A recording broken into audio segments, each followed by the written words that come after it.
नमस्कार दोस्तों, मैं हूं चांदनी। आज की बड़ी खबरें। नरेंद्र मोदी सरकार के 9 साल पूरे हो गए। इसको लेकर विभिन्न राज्यों में केंद्रीय मंत्रियों द्वारा प्रेस वार्ता सरकार की उपलब्धियां गिनाई जा रही है। 9 साल के कामकाज को ऐतिहासिक बताया जा रहा है। अभी हाल ही में इसको लेकर केंद्रीय मंत्री गजेंद्र सिंह शेखावत पाटना पहुंचे हुए थे। वहीं आरजेडी केंद्र की बीजेपी सरकार पर लगातार हमलावर आरजेडी ने कविता के माध्यम से मोदी सरकार के कामकाज पर सवाल उठाया है और वादा खिलाफी का आरोप लगाया। आरजेडी के इस कविता में लिखा है, मोदी जी के शासन का 9 साल है, देश को कर दिया बदहाल, गरीब मजदूर किसान नौजवान पहलवान सबका है बुरा हाल, नोटबंदी को बनाकर डाल जनता को किया बेहाल, लेकिन बीजेपी हो गई पूरा माला माल। आगे आरजेडी के कविता में लिखा है कि बजरंगबली भी समझ गए इनकी चाल, कर्नाटक में संजीवनी दिया निकाल, जांच एजेंसियों को विरोधियों के लिए हो रही इस्तेमाल, अच्छी दिन का सपना ना हुआ साकार, कुछ तो शर्म करो मोदी सरकार, 2024 में जनता करेगी ऐसा कमाल, बीजेपी हो जाएगा बेहाल। दिल्ली में केंद्र सरकार द्वारा लागू अध्यादेश के खिलाफ जहां प्रदेश में मुख्यमंत्री अरविंद केजरीवाल विपक्षी दलों के नेताओं को मोदी सरकार के खिलाफ एकजुट करने में लगे हैं, तो दूसरी तरफ कांग्रेस नेता संदीप दीक्षित ने बुधवार को केंद्रीय अध्यादेश का खुलकर समर्थन किया है।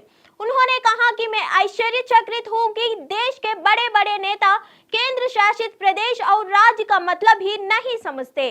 भारतीय संविधान में केंद्र शासित प्रदेश को वे अधिकार नहीं मिले हैं जो राज्यों को हासिल है। दिल्ली कांग्रेस के नेता और पूर्व सीएम शीला दीक्षित के बेटे संदीप ने केंद्र के अध्यादेश पर मीडिया से बातचीत में कहा है कि जो व्यवस्था आज दिल्ली में है उसका मैं समर्थन करता हूं। सुप्रीम कोर्ट ने भी केंद्र से कहा कि आपको यहाँ की सर्वोच्च को अपने पास रखना तो आप कानून बनाकर ऐसा कर लीजिए। केंद्र सरकार ने वही किया, मैं इसका समर्थन करता हूँ।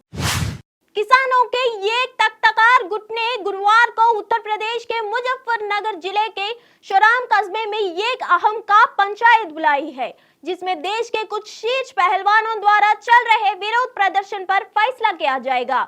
इन पहलवानों ने कुश्ती महासंघ प्रमुख पर यौन उत्पीड़न का आरोप लगाया है। भारतीय किसान यूनियन नेता और बलियन का प्रमुख नरेश टिकौत ने घोषणा की है कि ऐतिहासिक शोरम चौपाल में आयोजित महापंचायत के दौरान पहलवानों को विरोध ही केंद्रीय मुद्दा होगा।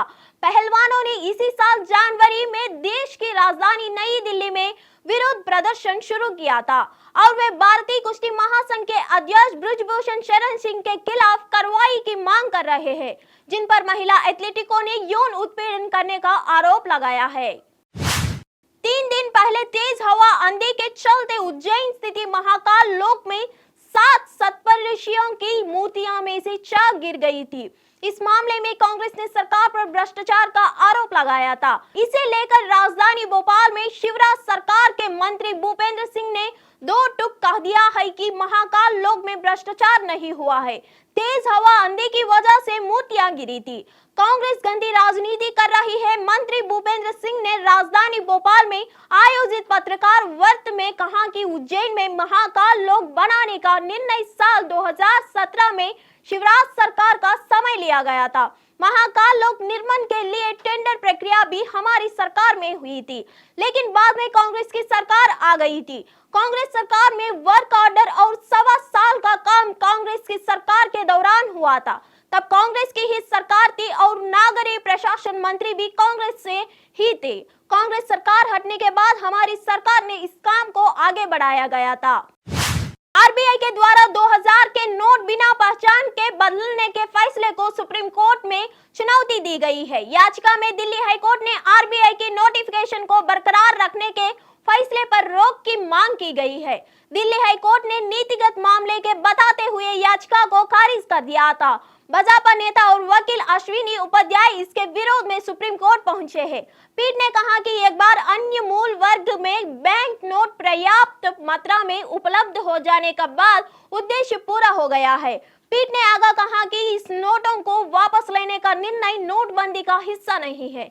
इसके अलावा सरकार ने इन नोटों का आदान प्रदान के लिए पहचान प्रमाणी की आवश्यकता पर जोर नहीं देने का निर्णय लिया है, ताकि हर कोई अन्य मूल्य वर्ग के नोटों के साथ इसे बदल सके। इसलिए यह नहीं कहा जा सकता है कि सरकार का निर्णय विकृत या मनमाना है या काले धन, मनी लॉन्ड्रिंग, मुनाफाखोरी को बढ़ावा देता है या भ्रष्टाचार को बढ़ावा देता है। फिर मिलेंगे अगले खबर में।